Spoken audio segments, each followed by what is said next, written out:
Are you a skinny or underweight guy in your 20s or 30s? Have you tried diet and exercise plans and found that none of them work? At least, not for you.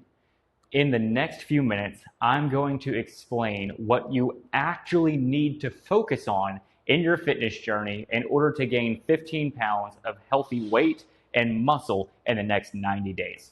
Since the beginning of the year, I have gone from 135 pounds to 155 pounds, but when I was in high school, I weighed 113 pounds. For a 5'11" guy, this led to people making jokes that I really internalized. This affected me for years. I tried to do some research about health and fitness, and I found online diets and exercises, but I never saw any lasting results. Even when I graduated with my undergrad, I weighed 125 pounds. Every time I looked in the mirror, I felt ashamed of what I saw. Over time, I began to discover what really works and what is just absolute nonsense and a distraction to the process. I discovered that most people overcomplicate the process. Don't be one of them. There are three main components of fitness. One, diet. Two, exercise. Three, recovery. I'm starting off with diet because it directly impacts how we exercise and recover. If you're underweight like I was, you've probably heard people tell you that you just need to eat more. I heard that a million times, and it drove me crazy every single time. And to tell you the truth, I thought that I was eating a lot. And I remember going to dinner with a friend, and I decided to download a calorie tracker app because I was just curious how much I had to eat that day. And it turns out I had consumed about 1,200 to 1,300 calories. I thought, okay, maybe I just had an off day. I'll try again tomorrow. I tracked again later and I was closer to 1,000 calories. I discovered a pattern. This little thing opened my eyes to how little I was eating, even though I thought I was eating a lot. If your only goal is to gain weight, then all you have to do is eat more calories than you burn. That's it. It's that simple. However, if you want to feel good, gain muscle, and look good, you have to be intentional about the kinds of foods you eat. Most online diet plans don't work because they're overcomplicated and they're really impersonal. Here are the basics that anyone trying to gain muscle and weight need to know about diets. There are four core areas that you need to focus on: calories, macros, micros, and hydration. Online diets are impersonal because the amount of calories each person needs varies depending on age, gender, weight, activity level, and to know how many calories you need to consume, you first need to know how many calories your body burns every day by just existing. These are your maintenance calories. I'll put a link in the description to a maintenance calorie calculator for you so you can find out your exact calorie need. If you consume calories equal to your maintenance calories, you are going to maintain your weight. If you want to gain weight quickly, you're going to want to aim for about 700 to 1,000 calories more than your maintenance. Work your way up to these calories. If you make a major jump quickly, you're going to get sick. Trust me, I made this mistake. It wasn't fun. You should use a calorie tracker every day to make sure that you're getting the calories you need. It's going to take some time for this to become a habit, but I promise you over time it's going to become more automatic. Now that you know how much you need to eat, let's talk about what you need to eat. Macros determine how you look. These are things your body needs in large amounts. These are your proteins, fats, and carbs. You want to aim for 1 gram of protein per pound of body weight. 40 to 50% of your daily calories should come from carbs, and 20 to 30% from fat. If you're going for a leaner look, you're going to want to be closer to the 20% of the fats. And please know that the fats I'm talking about are healthy fats, like avocado, nuts, seeds, olive oil, and nut butters. A lot of people, including myself, take whey protein supplements to make sure that they hit their protein goal every single day. And here's a breakdown of great foods in each category to help you hit your goals. Don't worry about writing all of this down. I'm going to put a reference guide for your macros and your micros in the description down below for you, along with a link to the whey protein that I'm currently using. While macros determine how you look, micros determine how you feel. These are things that your body needs in small amounts, hence micro. They are your vitamins and your minerals. You're going to want to consume vitamins like vitamin A, B, C, and D. You also want to consume minerals like calcium, iron, zinc, and magnesium. Taking daily multivitamins will most likely get you the vitamins that you need, but you are probably going to need to supplement your minerals if you don't naturally get them from your diet. And most people focus on macros exclusively. When you don't pay attention to your micros, you can get pretty sick. Your body will start to shut down, and what good is looking good if you can't even enjoy it? I shouldn't have to say this last one, but I do because 75% of Americans are chronically dehydrated. You should be aiming to drink half of your body weight in ounces of water every day. Also, if you're trying to gain weight and you're not taking creatine, you're doing yourself a huge disservice. Alongside allowing you to lift heavier and improving your focus, creatine also pulls water into your muscles and helps your muscles look more defined and filled out.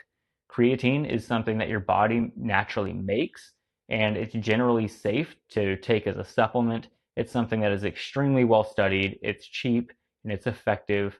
I would aim for 5 grams a day. It's not bad for the kidneys, it doesn't cause your hair to fall out. Don't fall for all of the online pseudoscience.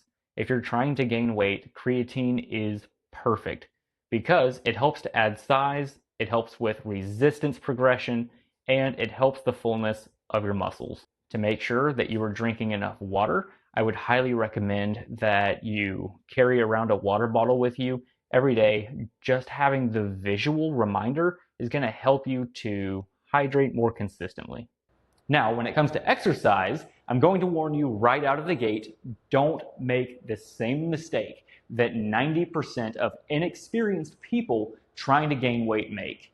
People trying to gain weight have the tendency to avoid cardio exercises. You don't have to do cardio every single day, but I would do some sort of cardio at least once a week. It's good for your heart. If you're looking for a step-by-step workout routine, I'll provide my workout routine down for you below. But you need something for you. To gain muscle, you should try to lift weights 4 to 5 times a week, whether that's in a gym or at home body weight exercises. If you have access to a gym, I would recommend a split workout. I would recommend a push day, a pull day, a legs and core day, and a cardio and stretching day. A cardio day should elevate your heart to zone 2. Zone 2 cardio should be comfortably hard. You should still be able to carry on a conversation, but you should still feel like you are pushing yourself. To find a workout routine that works for you, I want to encourage you to use AI.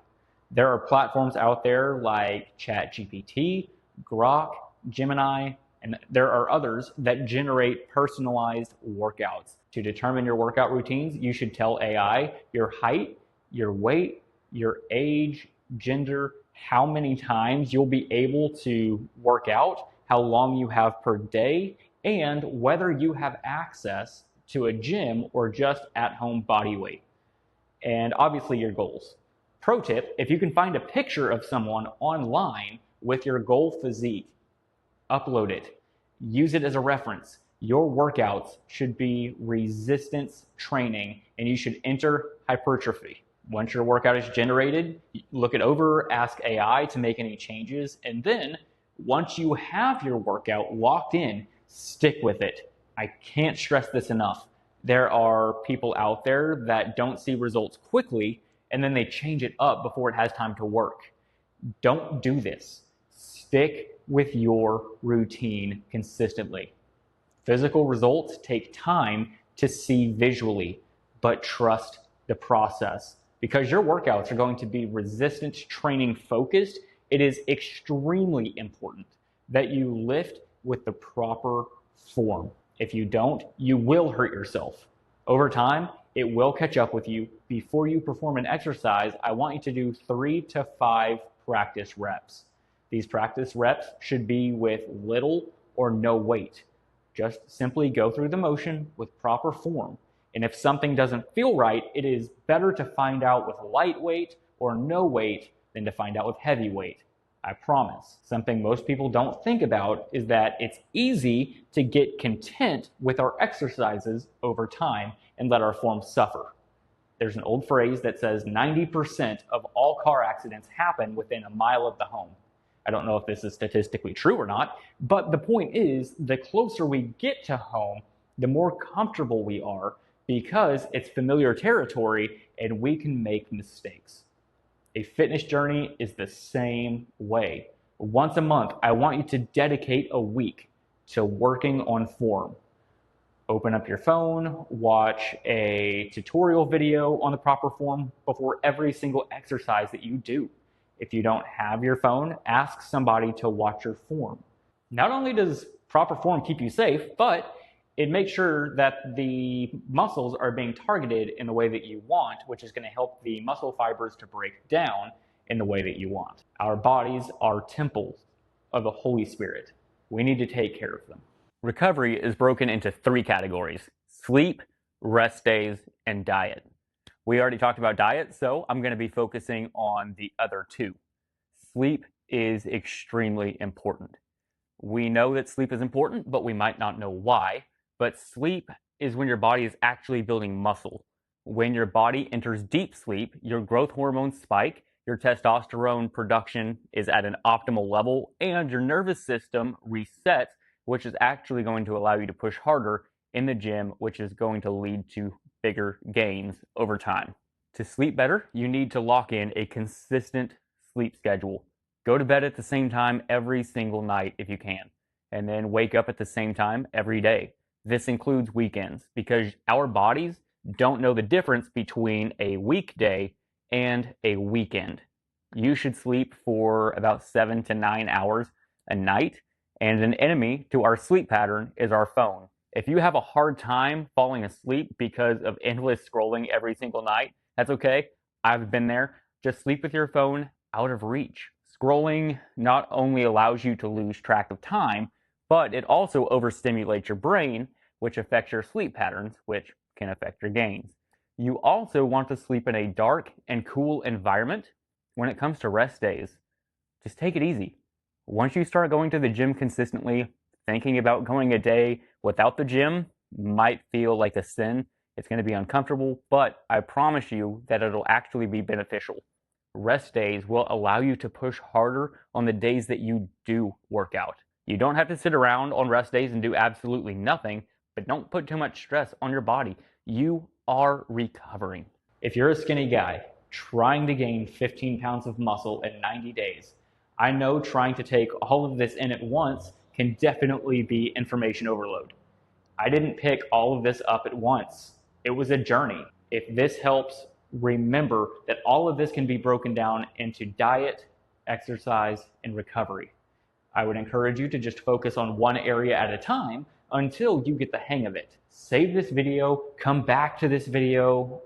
It's going to be helpful in your journey. Share it with somebody and subscribe because there's going to be more content like this to come. Don't forget to check out the links and the resources down for you in the description, and I will see you in the next video.